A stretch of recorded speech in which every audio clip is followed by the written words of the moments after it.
Hey guys, welcome back to Vince-Vell Customs. I'm going to show you how I make generic bases. I actually just started reading up more on it, and I've actually come across a lot of statues that I've gotten that are damaged, but they don't have foam boxes, they don't have bases, they're missing key parts, so I'm kind of mix and mashing and creating new characters off all these damaged pieces, but I don't have bases. So basically, what I did was I went to a dollar store and I found this cheap like 50-cent container. Now these containers aren't specifically made for resin, but you know, for what I'm going to do, it's going to work out. I've done it a couple times already on some items. So basically you get 2-part resin. You can find it on a couple of different stores. You can find it on eBay. You can find, you know, maybe in like art stores they might have 2-part resins. And basically, instead of burning all the whole bottle of resin just to make a base, you could fill it up with other stuff. So I have a lot of damaged stuff over here from different resin stuff, from different statues I smashed up. I'm going to use that to fill up the base, so this way I don't use all of the resin. As you can see, this rogue statue here was something I got, I guess it was like a replacement or something. So somebody said, hey, you want to buy the statue from me? I was like, oh, cool, I'll take it off your hands. So, you know, went from there. So what I usually like to do is I like to make a thin layer first in here. So basically, you measure out even amount of A and B of the resin. You pour it in.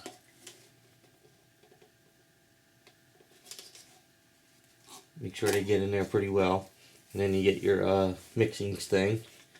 And you mix it all up. Now this stuff gets very hot when it starts you know, really mixing, and you want to make sure you get all the cup around. And this stuff doesn't take long. I got this stuff off of eBay. There's a bunch of different people selling the stuff on eBay, so you can just, you know, search to see what you're looking for. Make sure you get around. You got to mix this up well, and you got to make sure it's even, because if you have too much of one on the other and you go to mix it, it just won't mix correctly. And it doesn't take long. The stuff like pretty much sets in like 15 minutes, but it gets very, very, very hot. So if you do it in a cup like this and let it set, it might melt this type of cup. But for the container I have, it's going to work. So make sure everything's all mixed up. It's starting to get very warm in my hand, so I know it's getting there. So basically, just pour this in.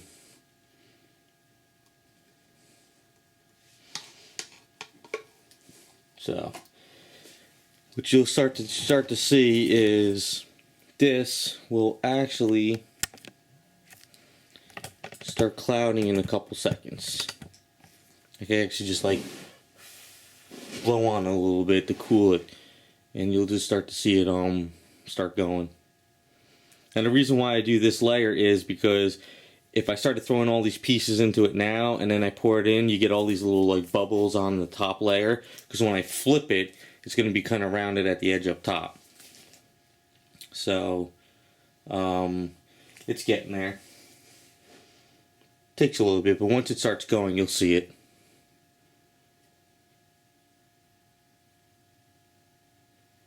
So I really like to get this top layer nice and even, and then what I'm going to do is once this sets, I throw a bunch of pieces in there, get it to where I want it.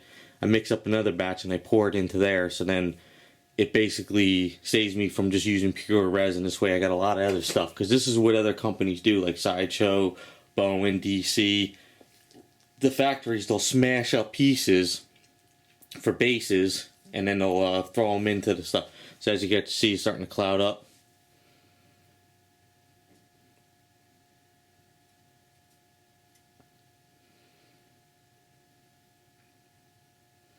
And then if you touch the sides of this, it gets very, very hot. It can actually, like this plastic container, like if I make a couple more bases in time, it might just warp it to the point where I need to go get a new one. There are specifically made pieces out, like base stuff out there that actually could get very hot and they never warp. But the ones I looked at were really small, so I'm just using this. This is just try to way to save money. Okay, so what I'm going to do is let this set a little bit. I'm gonna take my time and put all these pieces in here where I want them. But then what you got to do is when I go to do it next, you have to have it on a nice flat surface, nice and even, because if you have the thing this way and you fill it up, your base gets all warped.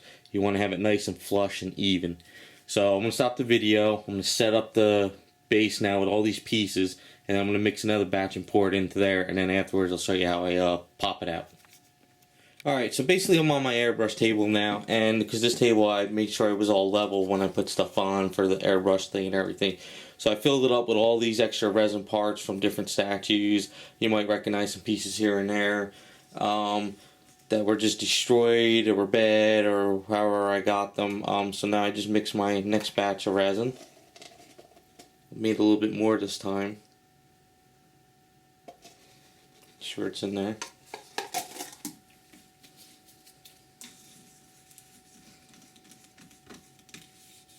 Should get all the sides of it.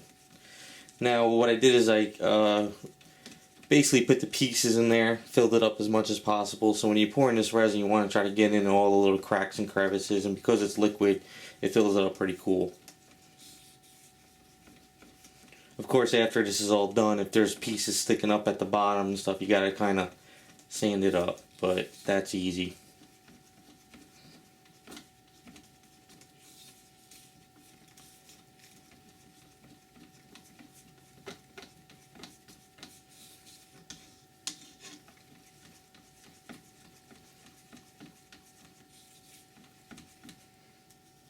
I wear gloves because you get this stuff on your hands and it starts drying. It will burn your hand, plus it rips your skin off. So you make sure you get all around the edges, get in all the little areas.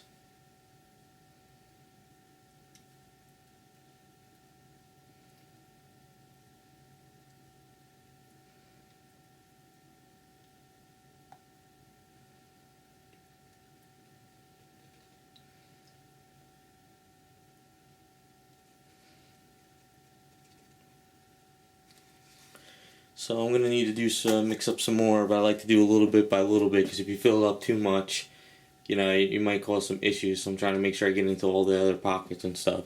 So we'll let this sit, we'll mix it up some more, I'll put some more in, and then I'll show you how I pop it out. Alright, so basically it's pretty much still hot as hell, but basically at this point what I kind of do is try to pop it out a little bit with this special one, and then basically just turn it over and there you go. Got yourself a nice generic base. Of course it's not all completely flush around the edges, but basically, you know, it's pretty much even because I had it on a nice flat table. What I'm going to do is, you know, I'll get myself a spinning sander and just kind of sand that all down, get it nice and flush. And then what I'll do is, because this is cheap, you get kind of a little indentation like this. So basically I'll just sand all that down, and then if you're really inclined, you can get a little bit creative down the line, basically. So what I did is I drilled in an A for an Avengers for a character I'm making. So basically, you know, that's how you can make a nice generic base. This took a little work. That's something else I could do down the line to show you how you Dremel in some stuff. But you know, you can be creative, you can add more stuff to it and everything. You know, and basically you could drill holes and you could put the peg into the statue and use Avis, but I could do all that stuff down the line. But that's basically how you can make a nice generic base off of something fairly cheap. You know, it doesn't have to be as thick. It could be thinner if you didn't want it as thick. The only reason why I made this thick is because something I'm working on is going to be very top heavy, so you need something very heavy at the bottom. But if you're working on a statue that's not, you know, you could use this for busts. You can use this for all kinds of stuff. It's cheap. It's generic. It's not as complicated, but you know, you can add into it. So hopefully you guys like the video and it works out for you. See you next time.